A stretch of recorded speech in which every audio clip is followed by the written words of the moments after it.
अस्सलाम वालेकुम, मेरा नाम डॉक्टर उमैसा जमील है। मैं हेल्थ पॉइंट पाकिस्तान के प्लेटफॉर्म से आपसे बात कर रही हूँ। मैं as a consultant general surgeon specialist care hospital PWD Islamabad में भी आजकल काम कर रही हूँ। आज मैं आपसे जिस टॉपिक के मुतालिक बात करने लगी हूँ वो है जो कि बहुत अमूमन औरतों का कहना चाहिए कॉमन मसला है या उसके मुतालिक बहुत सवालात किए जाते हैं, वो है कि ब्रेस्ट साइज से मुतालिक कि ब्रेस्ट साइज जो है वो कैसे हम इंक्रीज करें, उसका अगर वॉल्यूम किस तरह इंक्रीज करें, इससे मुतालिक जो है वो बहुत एक कॉमन मसला हमारे ख़वातीन में पाया जाता है। तो इससे सबसे पहले तो मैं ये आपको बताऊंगी कि क्या क्या तरीके जिसकी वजह से हम अब जो है ब्रेस्ट साइज को वो बेहतर कर सकते हैं। सबसे पहले ये कि मतलब ब्रेस्ट साइज में मसला क्यों होता है, यानी कि कम क्यों होता है और उसकी क्या वजूहात होती हैं। तो ब्रेस्ट साइज तब कम होता है कि जब अगर किसी भी बंदे का वेट लॉस हो जाए किसी भी बीमारी की वजह से, या फिर एक्सरसाइज बहुत ज़्यादा वो कर रही हो तो उसमें वेट लॉस हो जाता है, तो साथ ही पे ब्रेस्ट का साइज भी उसके साथ डिक्रीज हो जाता है। दूसरी इसकी वजह ये होती है कि उम्र के साथ साथ जिस तरह एजिंग होती जाती है तो उसमें जो है एस्ट्रोजन लेवल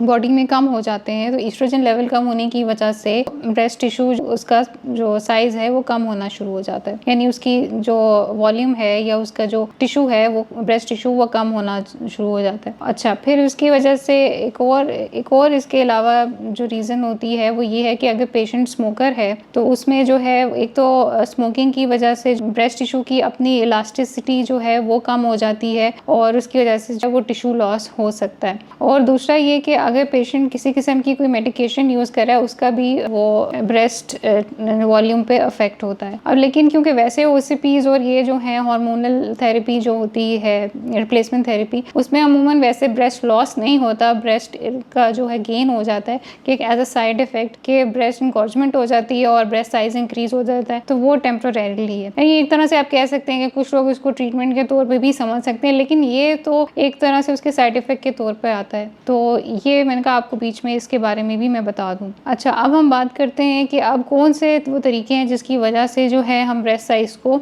इंक्रीज कर सकते हैं। अब सबसे पहले तो मैं आपको ये कहती चलूँ कि सबसे पहले कोई भी बंदा है उसको अगर ठीक है हर कोई फिजिकली जो है उसके पेरेंट्स में उसके लिए मैटर करती है, वो खूबसूरत दिखना चाहता है, लेकिन किसी भी इंसान के लिए ज़रूरी ये है कि उसकी हेल्थ अच्छी होनी चाहिए, अपना उसके अंदर सेल्फ कॉन्फिडेंस होना चाहिए कि इंसान को जो है वो अपने ऊपर एतमाद होना चाहिए कि आपको जो है किसी से कमतर नहीं समझना चाहिए। ठीक है, अगर हम ये डाइट इस्तेमाल करें तो इससे ना सिर्फ आपके ब्रेस्ट के साइज भी उसमें बेहतरी आ सकती है। मैं ये नहीं कहूँगी कि इससे इंक्रीज हो जाएगा, कि कोई भी चीज़ जादू नहीं होती कि आप कहें कि ये कोई मैजिक हो जाएगा और वो चीज़ आपको फ़ौरन हो जाएगी। हाँ, उसमें ये चीज़ ज़रूर हो सकती है कि वो हार्मोन्स का जो है वो बैलेंस इम्प्रूव होता है और ब्रेस्ट टिश्यू की डेवलपमेंट उसकी ग्रोथ में वो हेल्प करता है, तो उससे जो है वो इम्प्रूवमेंट आ जाती है। तो और दूसरा ये कि साथ साथ अगर आप हेल्दी डाइट रखें तो उसमें ना सिर्फ ये कि आपकी ब्रेस्ट टिश्यू की हेल्थ इम्प्रूव होगी या उसका साइज वॉल्यूम इम्प्रूव होगा, और आपके साथ साथ जो आपकी बाकी बॉडी की जो रिक्वायरमेंट्स हैं, जो आपको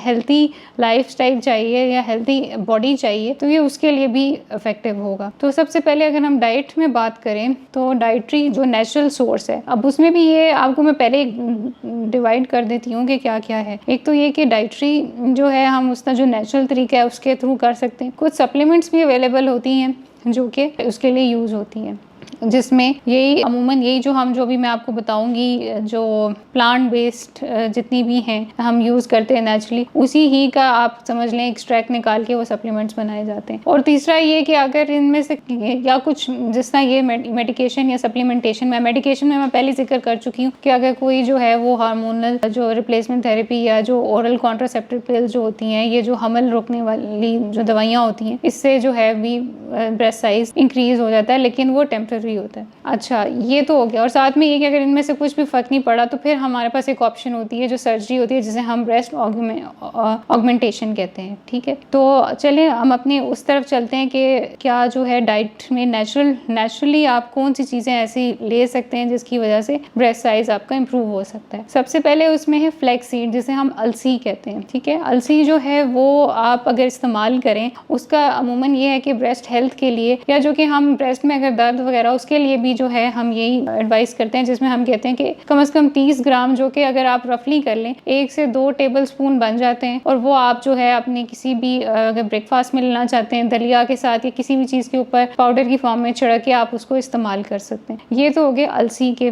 जो सीड है। ये जो अलसी होती है ये बेसिकली क्या करती है, अच्छा ये फ्लैक्स सीड किस तरह मतलब आपके लिए इफेक्टिव होती है, एक तो ये कि ये जो है इसमें जो है लिग्नेंस होते हैं जो कि ईस्ट्रोजन को जो है वो स्टिमुलेट करते हैं, जो कि ब्रेस्ट डेवलपमेंट में हेल्प करते हैं। साथ में ये कि इसमें ओमेगा 3 फैटी एसिड्स होते हैं जो कि अगेन जो है वो ब्रेस्ट डेवलपमेंट में हेल्प करते हैं। अच्छा, दूसरी चीज़ आ गई कि जो सोया प्रोडक्ट्स हैं, सोया प्रोडक्ट्स में जिस तरह सोया मिल्क होगी, टोफू हो गया या टेम्पे जो है, ये इस तरह की जो प्रोडक्ट्स होती हैं वो आप यूज़ करें तो उससे जो है एस्ट्रोजन लेवल्स जो हैं वो उसको वो इंक्रीज़ करता है और वो जो कि ब्रेस्ट डेवलपमेंट या ब्रेस्ट टिश्यू की डेवलपमेंट में हेल्प करता है। जो मैं आपको बता रही थी कि सोया प्रोडक्ट्स में असल में जो है आइसोफ्लेवोइड्स होती हैं जो कि एस्ट्रोजन को जो है वो इंक्रीज़ करती हैं और इस तरह ब्रेस्ट डेवलपमेंट में हेल्प करता है। अच्छा, अब तीसरी चीज़ ये आ गई कि जो फेनुग्रीक जिसे हम मेथी दाना कहते हैं, ये अक्सर जो है ये बहुत पुरानी चीज़ जो कि रवायती तौर पे जो है फीमेल हेल्थ से रिलेटेड कोई भी रिप्रोडक्टिव इशू में भी ये दी जाती है और ब्रेस्ट डेवलपमेंट के लिए भी ये इस्तेमाल होती रही है काफ़ी अरसे से। तो इसमें जो है जो हम मेथी दाना यूज़ करते हैं ये अगेन यही है कि इसमें ईस्ट्रोजन लेवल्स को ये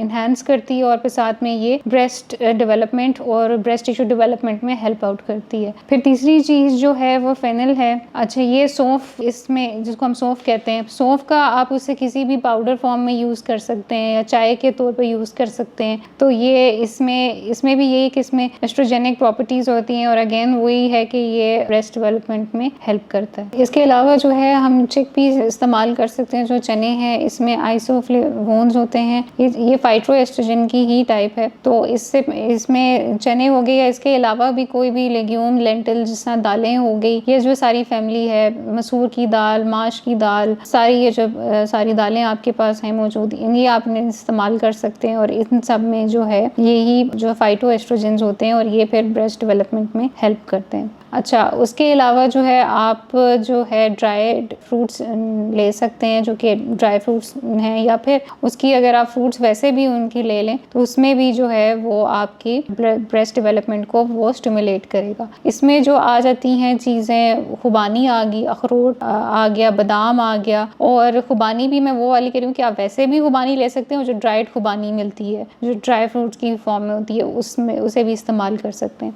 और जो है इसके अलावा जैसे मैंने अखरोट, बादाम बताया, उसमें भी फाइटोएस्ट्रोजेंस होते हैं जो कि ब्रेस्ट डेवलपमेंट और हार्मोनल बैलेंस करते हैं। और इसके अलावा जो है इसमें आप आलू बुखारा इस्तेमाल कर सकते हैं। जो प्रून्स होती हैं वो उसकी ड्राइड फॉर्म है, प्लम्प जो है वो आप जैसे आलू बुखारा लेते हैं तो जो प्रून्स जो ड्राइड फॉर्म में है वो ले सकते हैं। अच्छा, ये तो मैंने आपको बता दिया कि ये फल आप इस्तेमाल कर सकते हैं। इसके अलावा जो है आप जो है जौ, बाजरा इस तरह इस्तेमाल कर सकते हैं, उसमें भी यही फाइटोएस्ट्रोजन होंगे। फिर आप जो है ऑलिव ऑयल के, या ऑलिव ऑयल वैसे भी आप इस्तेमाल करें उसमें भी फाइटोएस्ट्रोजेंस होते हैं। और इसके अलावा आप डेयरी प्रोडक्ट्स यूज़ कर सकते हैं जिसमें दूध है और जो है योगर्ट है, दही है, दूध दही का इस्तेमाल करें तो वो उसमें प्रोलैक्टिन, प्रोजेस्टेरोन है, तो वो अगेन जो है वो उसकी डेवलपमेंट में हेल्प करता है ब्रेस्ट डेवलपमेंट में। इसके अलावा जो है आप पपाया यूज़ कर सकते हैं। पपाया को आप कच्चा करें तो वो ज़्यादा बेहतर है, लेकिन जो ख़वातीन प्रेग्नेंट हैं या जिनका हमल है वो ये इस्तेमाल ना करें। कच्चा पपीता जिसको कह रहे हैं वो आपने इस्तेमाल नहीं करना। तो इसमें ये एक तो या पपीते को आप दूध के साथ लें तो वो भी जो है इसको ब्रेस्ट डेवलपमेंट को इन्हेंस करता है। अच्छा, इसके अलावा जो है आप ये तो होगी, और सेसमे सीड्स जो हैं ये आप यूज़ करें तो उससे भी जो है आपकी ब्रेस्ट डेवलपमेंट होती है। अब हम आते हैं कि ये तो हमने डाइटरी सारे कॉजेज़ डाइटरी रीज़न मतलब बता दी तरीके कि जिसके वजह से आप अपने ब्रेस्ट साइज़ को इम्प्रूव कर सकते हैं। तो ये तो है कि इसमें हम कोई फॉर श्योर नहीं कह रहे कि आप खाएंगे और फ़ौरन ही जो है उसका इफेक्ट आना शुरू हो जाएगा। आपको मैं पहले भी वीडियो के शुरू में जिक्र कर चुकी थी कि इसके अपने सप्लीमेंट्स मिलते हैं। यही जो सारी चीज़ें हैं आप इसके जो प्लांट बेस्ड एक्सट्रैक्ट, जो मेडिकेशन सप्लीमेंटेशन होती होती हैं वो सप्लीमेंट्स होते हैं वो यूज़ करते हैं, तो उससे भी आप ब्रेस्ट साइज़ को इंक्रीज़ कर सकते हैं। अच्छा, ये तो सारी हमने इसको डिटेल में कर लिया। थोड़ा सा मैं आपको सर्जरी के भी हवाले से बताती चलूँ कि अगर कोई बंदा इन सारे तमाम चीज़ों को इस्तेमाल करने के बाद भी कोई फ़र्क उन्हें किसी किस्म का भी नहीं पड़ रहा, तो फिर उसके लिए हमारे पास एज अ जनरल सर्जन या फिर ब्रेस्ट सर्जन के तौर पे अगर मशवरा मैं आपको देना चाहूँ तो उसमें ये है कि आप अगर सर्जरी करवाना चाहते हैं, सर्जरी के ज़रिए उसको बेहतर बनाना चाहते हैं, तो उसको हम कहते हैं ब्रेस्ट ऑगमेंटेशन। मतलब ये कि ब्रेस्ट के साइज़ को इंक्रीज़ करना। अब उसमें ये कि ये जो है इसके मुख्तलिफ तरीके हैं। उसमें हम ब्रेस्ट इम्प्लांट्स डालते हैं जिसमें सिलाइन इम्प्लांट्स होते हैं और सिलिकॉन इम्प्लांट्स होते हैं, और इसके अलावा जो है इसमें जो है फैट ग्राफ्ट हम साथ में डालते हैं। वो इसीलिए कि ताकि हम जो ब्रेस्ट के साइज़ को, उसकी शेप को, उसको इम्प्रूव कर सकें। और ये ना सिर्फ कॉस्मेटिक रीजंस की वजह से भी करते हैं या फिर किसी वजह से, बीमारी की वजह से भी अगर ब्रेस्ट वॉल्यूम लॉस हो जाए, कुछ लॉस हो जाए या कोई मसला हो जाए, तो फिर हम तब भी ये सर्जरीज उनको ऑप्ट करते हैं। अब ये तो हो गई कि ये सर्जरी है, ज़ाहिर बात है कि इन्वेसिव प्रोसीजर है, तो वो फिर पेशेंट को सारा अपने जो है ब्रेस्ट सर्जन, प्लास्टिक सर्जन के साथ पूरी डिटेल में कि इसके क्या एडवांटेजेस, डिसएडवांटेजेस होंगे। और क्योंकि कभी कभी इस तरह होता है कि हम सर्जरी करते हैं for any reason, with passage of time जो है आपको री इम्प्लांट्स भी करवाने पड़ते हैं, तो वो उसकी फिर आपको सारी अपने जो सर्जन है उसके साथ ये डिस्कस करना होता है। और साथ साथ मैं आपको इसकी कॉस्ट ऑफ सर्जरी के मुतालिक भी बताती चलूँ कि इसकी कॉस्ट कितनी है। एवरेज पाकिस्तान में जो इम्प्लांट्स हैं उनकी कॉस्ट जो है वो 1.5 से 2.5 लाख तक है, और अगर आप जो है कोई इम्पोर्टेड लेंगे तो वो 4.5 लाख तक भी उसकी कॉस्ट आपको पड़ेगी। और अगर आप मज़ीद जानना चाहते हैं इसकी सर्जरी के मुतालिक, इम्प्लांट्स की डिटेल के मुतालिक, या कोई भी जो ब्रेस्ट ऑगमेंटेशन से रिलेटेड अगर कुछ आप सवाल करना चाहते हैं, तो आप बेशक कमेंट सेक्शन में पूछ सकते हैं या आप मेरे से अपॉइंटमेंट ले सकते हैं, और फिर ये कि उसमें आपको फर्दर जो भी इसकी जो एक्सटेंसिव डिटेल है वो हम आपको बता देंगे। अच्छा, उम्मीद करती हूँ कि ये जो वीडियो है ये आपको काफ़ी इससे फ़ायदा हुआ होगा और आपकी मालूमात में इजाफा हुआ होगा। अपना बहुत बहुत ख्याल रखिएगा। अल्लाह हाफ़िज़।